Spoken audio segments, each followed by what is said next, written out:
Inilah janji Allah yang paling sering diberikan.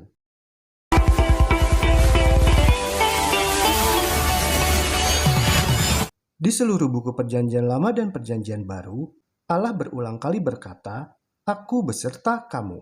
Ini adalah janjinya yang paling sering diberikan. Pada awalnya, Allah bersama dengan Adam dan Hawa di Taman Eden. Diceritakan dalam kitab Kejadian 2 ayat 4 sampai dengan kitab Kejadian 3 ayat 24. Allah menciptakan langit, matahari, bulan, dan bumi beserta isinya ini dalam waktu 6 hari. Dan hampir di penghujung hari yang ke-6, Allah telah selesai menciptakan manusia pertama yaitu Adam dan Hawa. Di hari ke-7, Allah telah selesai menciptakan semua hasil ciptaannya. Dan Allah melihat semua itu baik dan sempurna. Lalu Allah memberkati dan memberikan hari ke-7 tersebut sebagai sabat hari perhentian setiap pekannya kepada umat manusia. Karena di hari ke-7 atau di hari sabat perhentian tersebut, Allah ingin menghabiskan waktu sepanjang hari secara eksklusif bersama umat manusia. Tertulis dalam kitab Kejadian 2 ayat 1-3. Bahkan setelah kejatuhan umat manusia ke dalam dosa, yaitu yang dimulai oleh Adam dan Hawa, kemudian Allah menyuruh bangsa Israel untuk membangun sebuah bait suci baginya sebagai simbol kehadirannya bersama mereka. Diceritakan dalam kitab Keluaran 25 ayat 8. Dan sekarang, realitas terbesar dari kehadiran Allah bersama dengan kita adalah Yesus. Bahkan namanya adalah Immanuel, yang artinya bahwa Yesus adalah Allah yang bersama kita. Tertulis dalam Matius 1 ayat 23 dan kitab Yesaya 7 ayat 14. Sebelum Yesus naik ke surga, Yesus berjanji bahwa Ia akan senantiasa bersama kita, bahkan sampai akhir zaman. Tertulis dalam Matius 28 ayat 20. Yesus memberikan kepada kita Roh Kudus untuk tinggal bersama kita dan di dalam kita selama-lamanya. Tertulis dalam Yohanes 14 ayat 16-17. Dan klimaks zaman adalah bersama dengan Yesus selama-lamanya ketika Ia datang kembali nanti untuk kedua kalinya. Tertulis dalam Wahyu 21 ayat 3. Allah itu bersama kita sepanjang waktu. Kita mungkin tidak merasakan kehadirannya, tetapi bukan berarti tidak benar. Sebab Allah selalu membuktikan bahwa Allah bersama dengan kita. Tertulis dalam Ulangan 31 ayat 8.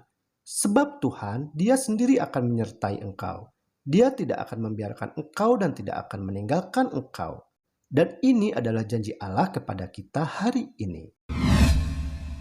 Dan inilah arti kalimat dan buktinya bahwa kita mengalami Allah bersama kita. Yang pertama adalah kalimat kita dikasihi. Bukti bahwa kita dikasihi oleh Allah, contohnya adalah ketika kita sakit atau kecewa, Tuhan turun tangan menghibur kita atau mengarahkan orang lain untuk menghibur kita untuk mewakilinya. Tuhan juga dapat merasakan segala kesukaran dan turut merasakan segenap kesusahan kita. Sang Halik juga adalah menjadi sahabat orang-orang berdosa. Ketika kita merasa senang, kita juga bisa memanggil Tuhan. Sebab kita memiliki sambungan pribadi kepada Allah tanpa Allah merasa terganggu. Mazmur 145 ayat 18. Tuhan dekat pada setiap orang yang berseru kepadanya. Yang kedua adalah kalimat, kita tidak pernah sendirian. Hadirat Tuhan itu dimanifestasikan dalam cara apapun yang kita perlukan. Bagi orang yang yatim piatu, Ia adalah Bapa kekal. Tertulis dalam Yesaya 9 ayat 6. Bagi bayi yang baru lahir, Tuhan adalah seorang ibu yang penuh kasih sayang. Tertulis dalam Yesaya 49 ayat 15. Bagi yang kesepian, Dia adalah teman maha hadir yang senantiasa bersama kita. Tertulis dalam Mazmur 68 ayat 6 dan Mazmur 69 ayat 33. Bagi yang sakit, bagi yang terlantar, bagi mereka yang mengalami lembah kematian, Ia berjanji, Aku akan menyertai engkau. Tertulis dalam Yesaya 43 ayat 2. Salah satu hal penting menyenangkan tentang kehadiran Allah adalah sukacita yang menyertai kita. Mazmur 16 ayat 11 menuliskan seperti ini. Di hadapanmu ada sukacita berlimpah-limpah, di tangan kananmu ada hikmat senantiasa. Jadi kita tahu bahwa apapun yang kita alami, dimanapun kita berada, Allah selalu bersama kita, membantu kita menghadapi kehidupan dengan keyakinan dan harapan. Yang ketiga, membuat hadirat Allah menjadi realitas dalam hidup kita. Allah selalu berusaha menyatakan dirinya sendiri kepada kita dalam setiap aspek hidup kita. Ia mendesak kita untuk mencari Dia dengan segenap hati. Dan Ia memberitahukan kepada kita caranya. Tertulis dalam Yeremia 29 ayat 12 sampai 14. Dan apabila kamu berseru dan datang untuk berdoa kepadaku, maka aku akan mendengarkan kamu. Apabila kamu mencari aku, apabila kamu menanyakan aku dengan segenap hati, aku akan memberi kamu menemukan aku. Demikianlah firman Tuhan. Kita perhatikan ayat tersebut. Dalam bunyi ayat tersebut terdapat dua syarat, yaitu berseru dan mencari. Yang keempat, kalimat panggil aku. Tuhan itu tidak pernah menjauh dari diri kita. Sebaliknya, diri kita sendirilah yang sebenarnya sering menjaga jarak terhadap Allah. Hal itu sering kita lakukan karena kita lebih mengalihkan kepada komitmen kerja dan gaya hidup yang sibuk. Jadi masalahnya bukanlah pada Tuhan, tetapi pada kita. Kita bisa saja mengaku dekat dengan Allah, tetapi tidak benar-benar hidup dalam jaminannya.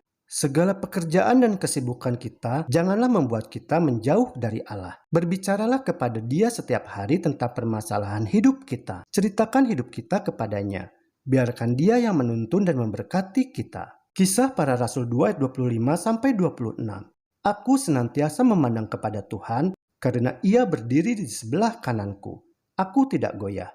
Sebab itu hatiku bersukacita dan jiwaku bersorak-sorak. Bahkan tubuhku akan diam dengan tentram. Jadi dengan berdoa memanggil Tuhan, kita akan merasakan rasa damai dan tenang meliputi diri kita. Kita dapat membawa setiap masalah kepada Tuhan dalam doa. Kehadirannya membawa sukacita dan pengharapan bagi kita. Yang kelima, kalimat carilah aku. Kita harus dengan tekun mencari Allah setiap hari. Bacalah firman Tuhan setiap hari.